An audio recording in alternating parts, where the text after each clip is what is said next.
бинт Абдулла бин Мутиға.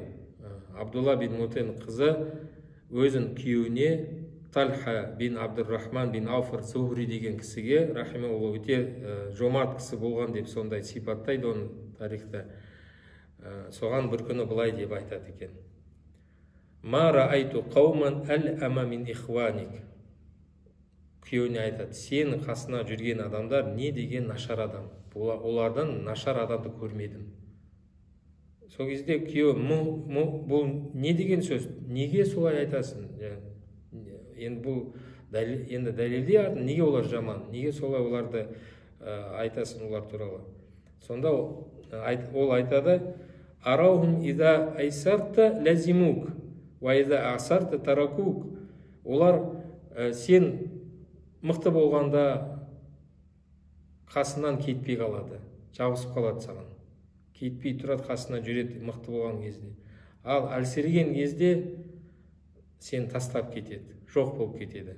Сол үшін олар ең жаман адамдар деп айтады екен.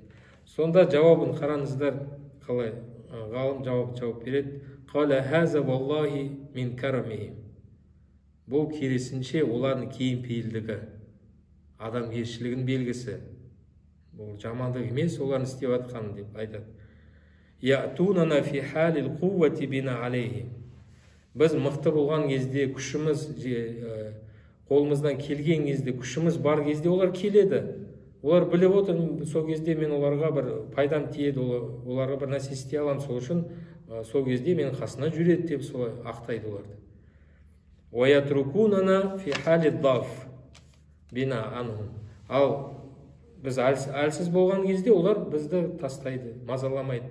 Біз ол кезде оларға ешқандай жақсылық пайда келтіре алмаймыз, сол үшін бізді мазаламайды, алыс жүреді деп жаңа. Неге олар жаман? Жаман емес деп оларды ақтап шығады екен.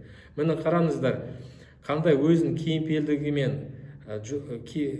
адамгершілігімен, сондай немен бұлардың жаман амалды, бұлай жаман амал қойды, көбінесе адамдар сондайды жақтырмайды, айтады, осылай бұлай керек позда ақша болғанда қасына жүреді, ақша жоқында жоқ болып кетеді, сондай көбісі адам пенделер ренжиді ондай нәрсеге.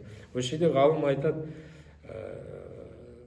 бұл жақсы істейді олар жаман емес, жақсылыққа оларды жориды, жақсы мағынасына айналдырады. Міне бұлай қиянат сияқты нәрсені аманат деп айтады. Яғни жаман нәрсені жақсылыққа айналдыруға болады екен. Жақсы ойлау деген нәрсе бұл жерде. Және адамдарды үшін, әр адам өз үшін жауап береді. Біз өз үшін істейміз, сауап өз үшін жасаймыз. Сонда адамды жаңағыда өзінде ойлау керек.